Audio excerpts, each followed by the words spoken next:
आज हम बात करने वाले हैं गायत्री पुरस्चरण के बारे में। बहुत ही महत्वपूर्ण विषय हो जाता है उस हर साधक के लिए जो गायत्री जप से जुड़ा हुआ है। क्या है गायत्री पुरस्चरण, कैसे करना चाहिए गायत्री पुरस्चरण और किन किन बातों का ध्यान देना चाहिए, कैसे हम अपने शक्तियों को कई गुना बढ़ा सकते हैं गायत्री पुरस्चरण करके। आज इसको हम बहुत ही सावधानी से गायत्री महाविज्ञान किताब से समझने वाले हैं। तो पूर्व कहते हैं पूर्व को, अर्थात आगे की ओर, और चरण कहते हैं चलने को। पूर्व कहते हैं पूर्व को मतलब पहले को, और चरण कहते हैं चलने को। चलने से पूर्व की जो स्थिति तैयारी है उसे ही पुरस्चरण कहा जाता है। आप बहुत आराम से समझिएगा। पूर्व कहते हैं पूर्व को मतलब पहले को, और चरण कहते हैं चलने को। चलने से पूर्व की जो स्थिति तैयारी होती है उसे ही पुरस्चरण कहा जाता है। केवल सिंपल से इतनी ही बात है पुरस्चरण का। अब गायत्री पुरस्चरण क्या है? चलने के तीन भाग हैं। चलने के तीन भाग हैं, गति, आगति और स्थिति।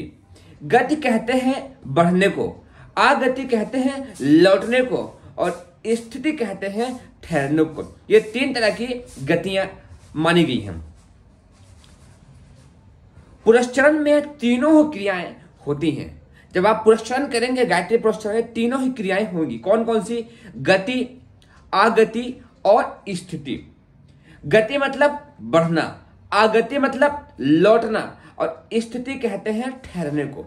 जब आप गायत्री पुरस्चरण करेंगे तो तीनों ही स्थितियां आपको मिलेंगी। कौन कौन सी? गति, आगति और स्थिति। किसी विशेष अभीष्ट को प्राप्त करने के लिए जो साधना की जाती है उसके साथ साथ उन दोषों को लौटाया भी जाता है जो प्रगति के मार्ग में विशेष रूप से बाधक होते हैं। इस गति आगति से पूर्व शक्ति को प्रस्फुटित करने के लिए जिस स्थिति को अपनाया जाता है उसे पुरस्चरण कहते हैं। गायत्री पुरस्चरण में तीन तरह की स्टेप आते हैं, गति, आगति और स्थिति। गति कहते हैं बढ़ने को, आगे की ओर चलने को। आगति कहते हैं लौटने को, और स्थिति कहते हैं ठहरने को। ये तीनों ही स्थितियां गायत्री पुरस्चरण में आपको देखने को मिलती है। एक बार पुनः इस लाइन को कंफर्म कीजिएगा। गति आगति से पूर्व शक्ति को प्रस्फुटित करने के लिए जिस स्थिति को अपनाया जाता है उसे ही पुरस्चरण कहते हैं। यह एक सामान्य परिभाषा हुई पुरस्चरण की। अब समझते हैं अगले की ओर। सिंह जब शिकार पर आक्रमण करता है, शेर जब जंगल में टहलते हुए अपने शिकार पर आक्रमण करता है तो वह एक क्षण ठहर कर हमला करता है। धनुष पर बाण को चढ़ाकर जब छोड़ा जाता है तो यदि किंचित रुक कर जब बाण छोड़ा जाता है, कुछ समय के लिए रुका जाता है, उस शक्ति को एकाग्रचित करके फिर छोड़ा जाता है। यही चीज बंदूक पर भी लागू होती है।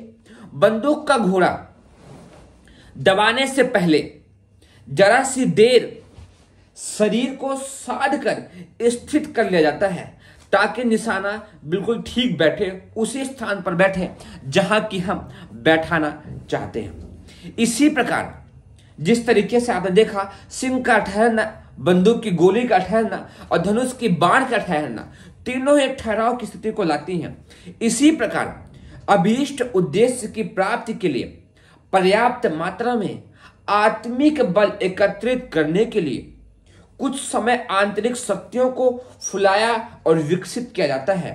इसी प्रक्रिया का नाम पुरस्चरण है। कुछ समय के लिए अपनी शक्तियों को, आंतरिक शक्तियों को फुलाया और विकसित किया जाता है ताकि हम बहुत तेजी गति से आगे बढ़ सके और उस अभीष्ट उद्देश्य को प्राप्त कर सके जो कि हम पाना चाहते हैं। अब समझिए अगला स्टेप। सवा लक्ष्य या न्यूनाधिक मात्राओं का अनुष्ठान एवं सर्वसुलभ सर्वजनोपयोगी साधना है। पुरस्चरण किसी कार्य विशेष के लिए ही किया जाता है। इसका विधान बहुत ही विस्तृत है। यह पुरोहितों की अध्यक्षता में किया जाता है। अनुष्ठान को अकेला मनुष्य बिना किसी सहायता के कर सकता है। पुरस्चरण के लिए अनेक कर्मकांडी पंडितों का सहयोग आवश्यक होता है। किसी विशेष पाप के प्रायश्चित के लिए, किसी विशेष लाभ के लिए पुरस्चरण किए जाते हैं। इससे अपने अंदर ऐसी शक्तियों का उद्भव होता है जिससे अभीष्ट उद्देश्य को प्राप्त कर सकना सफल होता है। गायत्री पुरस्चरण किस मुहूर्त में करना चाहिए, किस आहार विहार के साथ करना चाहिए, इसका वर्णन इसी प्रकरण में अंतर्गत दिया हुआ है। समय और नियम का पालन करते हुए पुरस्चरण की महासाधना को किसी विज्ञ कर्मकांडी पुरोहितों के अध्यक्षता में आरंभ करना चाहिए। इसके साथ ही साथ उत्तम स्थान चुनकर वहां पूजा की वेदी बनानी चाहिए जहां पर पुरस्चरण संभव किया जाना हो। मांगलिक वस्त्रों की सहायता से उसको पवित्र और अच्छा बनाना चाहिए। बीच में हवन की वेदी बनावे। वेदी भूमि से 4 अंगुल ऊंची एवं 24 अंगुल चौड़ी होनी चाहिए। ये ऐसी कुछ सामान्य बातें हैं। ईशान कोण में कलश स्थापित करना चाहिए। अब अगले स्टेप में जो आता है, जप से दशांश होम, होम से दशांश तर्पण और तर्पण का दशांश मार्जन और मार्जन का दशांश ब्राह्मण भोजन कराने का पुरस्चरण नियम है। मतलब यदि आप पुरस्चरण कर रहे हैं तो यह बहुत जरूरी है कि जप से दशांश हिस्सा होम करें। होम का दशांश तर्पण और तर्पण का दशांश मार्जन और मार्जन का दशांश ब्राह्मण भोजन कराने का पुरस्चरण में नियम माना गया है। इस नियम को ध्यान में रखते हुए पहले यह निश्चय करना चाहिए कि हमें कितने का जप पुरस्चरण करना है, क्योंकि उनका आर्थिक स्थिति से संबंध है। सवा लक्ष्य मंत्रों का पुरस्चरण करना हो तो 12,500 आहुतियों का हवन करना होगा, 12,050 तर्पण होगा, 125 मार्जन होगा और 12 से अधिक ब्राह्मणों का भोजन करना होगा। इससे व्यय का अंदाजा लगाना चाहिए। जब तप की संख्या न्यूनाधिक की जा सकती है। पुरस्चरण अगला स्टेप आता है।